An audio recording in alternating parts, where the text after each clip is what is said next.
धर्म संसद होती है, धर्म संसद 1893 में हुई थी, जबकि स्वामी विवेकानंद दुनिया में धर्म का, हिंदू धर्म का डंका बजा दिया था। अब धर्म संसद हो रही है, उसमें स्वामी विवेकानंद का रूप एक कालीचरण नाम के एक संत आ रहे हैं जी। आपने देखा, दोनों की तुलना करके देख लीजिए आप। मेरी भावनाओं को मैं व्यक्तिगत रूप से ये बात कहता हूँ, मैं तुलना करता हूँ जब स्वामी विवेकानंद में और इस कालीचरण में, तो मुझे लगता है मेरे धर्म का बड़ा पतन हो गया है। इसीलिए इस सरकार को किसी भी हालत में मैं अब, पर तालियां खूब बज रही हैं कालीचरण के लिए। बिल्कुल यही तो मैं कह रहा हूँ, तालियां खूब बज रही हैं। एक क्या हिंदू धर्म खतरे में है आपकी नज़र से?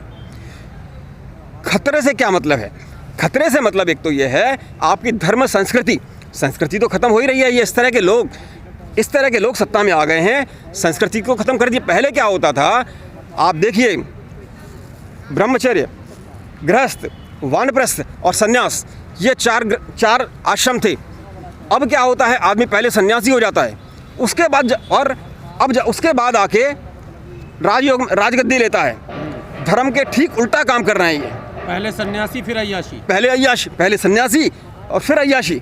आप देखिए, तो ये हिंदू धर्म का पतन हो रहा है लगातार। ये ऐसे हिंदू धर्म को पतन से रोकने के लिए, मैं वही कह रहा हूँ, यही बात कहना चाह रहा हूँ, हिंदू धर्म को पतन से रोकने के लिए इन अधर्मियों को इन अधर्मी विधर्मी इनको उखाड़ के फेंकना जरूरी है। इनको कौन बचाएगा धर्म? कौन सी पार्टी आपकी नज़र? वैसा आप तो समाजवादी के सपोर्टर हैं। नहीं, बिल्कुल नहीं, मैं किसी पार्टी का सपोर्टर नहीं हूँ, मैं आम नागरिक हूँ। पर चूंकि मैंने अपने बताया कि मेरी भावनाओं को, चाहे वो धार्मिक भावना हो, चाहे आम व्यवहार हो, चाहे अपराध हो, और चाहे कोई और, मुझे तो इनके कर्म, विकर्म और अकर्म देखते हुए ये फैसले पर पहुंचा हूं। मैंने अपना मन बनाया है, 5 साल इंतजार करने के बाद अब के इनको मेरा वोट इनके खिलाफ जाएगा। कर्म, अकर्म और विकर्म। आपने जिस राम भगवान की बात करी, उनके भक्तों पर ही आपके नेता ने गोली चलवा दी थी, मुलायम सिंह यादव। कतई नहीं, राम के भक्तों पर गोली नहीं चलाई।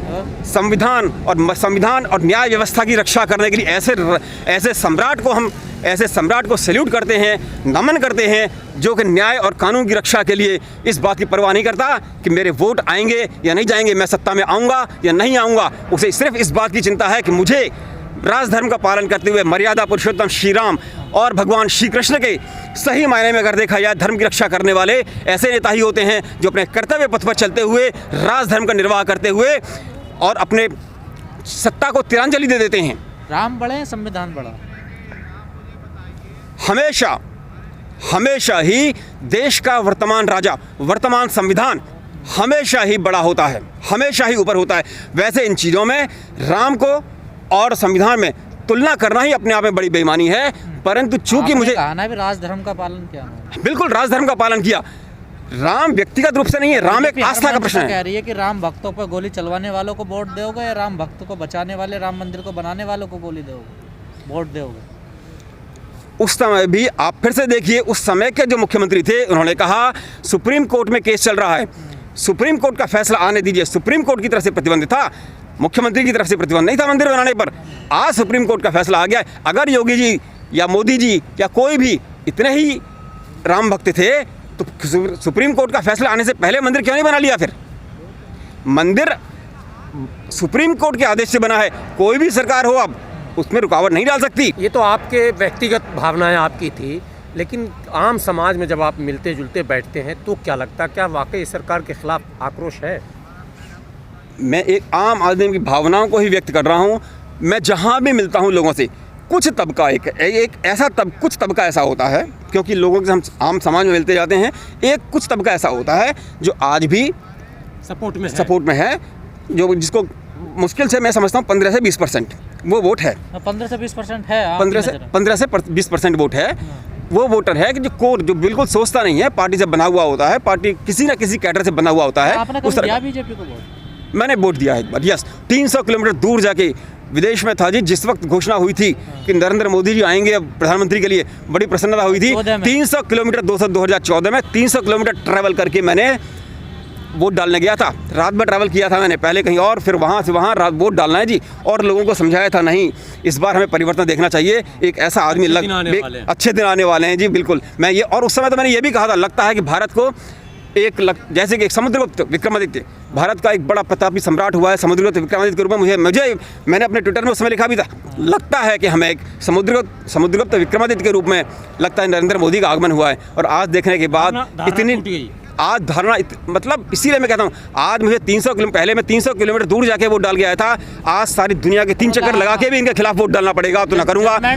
जजमेंट आपका फेल हो गया, आप जजमेंट ठीक से कर नहीं पाए, आप कह सकते हैं, पहचान नहीं पाए। बिल्कुल कह सकते हैं आप, बिल्कुल मैं एक सामान्य आदमी हूँ, मैं नहीं पहचान पाया, मैं तो यही समझता था जी, और करना भी चाहिए परिवर्तन। अब आगे गलती नहीं होगी, इसकी गारंटी कौन लेगा?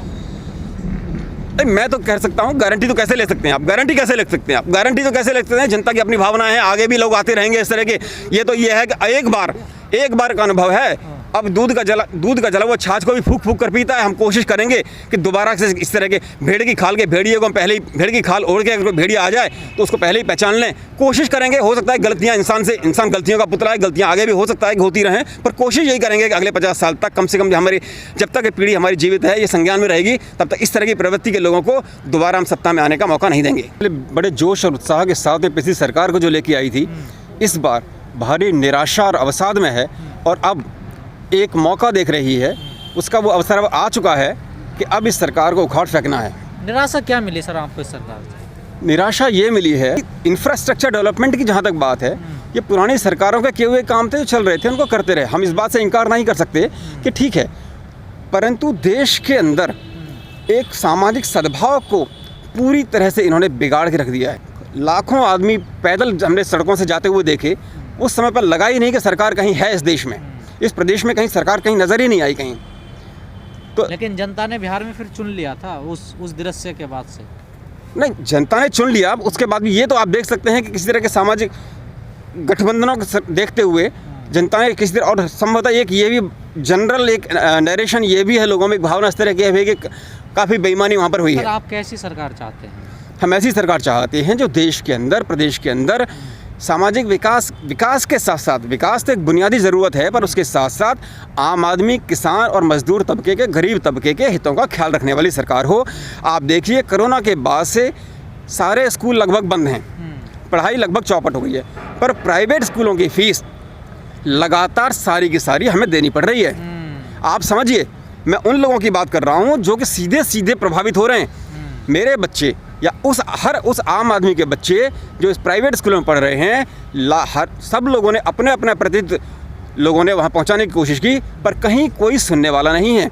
अपराध पहले, ऑनलाइन पढ़ाई तो हो रही है ना, ऑनलाइन पढ़ाई के लिए क्या मैं उतनी ही फीस दूंगा?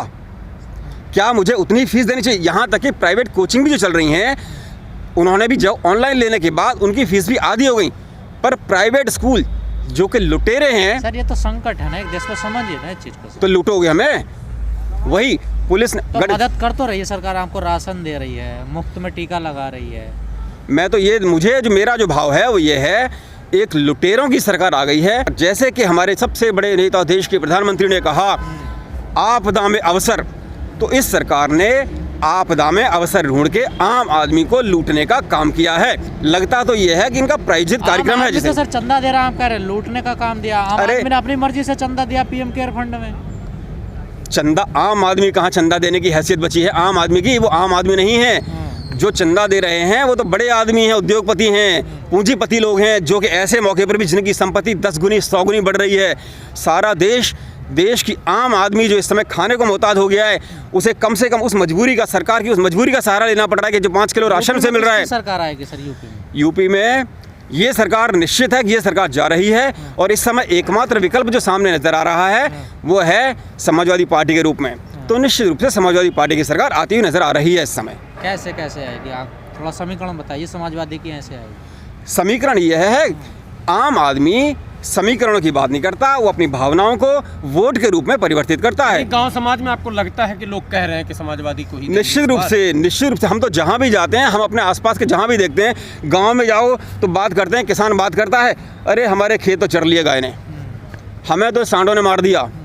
दिन रात जाके खेतों की इनको रखवाली करनी पड़ रही है किसानों को। उन्होंने नहीं कहा है सरकार, मैं बताता हूँ आपको, बहुत आसान है इसको। अगर मुझे मैं ये नहीं कहता, निश्चित रूप से इनकी रक्षा करनी है हमें, तो हम जैसे कि वन्य पशुओं के लिए अभयारण्य बनाते हैं, वैसा ही कहीं चरागाह बना दें, वहाँ चरागाह बना के अभयारण्य बना दे, वहाँ से शिफ्ट करके उनको वहाँ रख दे। वहाँ पर तो योगी सरकार कर रही है, गौशाला कहाँ बनवा किया? रही है। गौशाला की दुर्दशा। तो फिर खेतों में कौन है? फिर अगर गौशाला में है तो खेतों में कौन है? फिर तादाद ज़्यादा हो गई ना। तो उसी के लिए तो अभयारण्य यही तो होता है, जो वन में जो वन्य पशु होते हैं, जहाँ पर जंगली जानवर जहाँ होते हैं, इसीलिए तो उनको सुरक्षित अभयारण्य बनाए जाते हैं उनके लिए। वैसा अगर आपके मामला लौट के धर्म पे आ रहा है। नहीं, बिल्कुल धर्म की बात नहीं है इसमें। वर्ग ये कहता है कि अयोध्या में भव्य मंदिर बन गया और अब मथुरा की और काशी की बारी है, तो क्या मथुरा काशी मुद्दा नहीं रहेगा?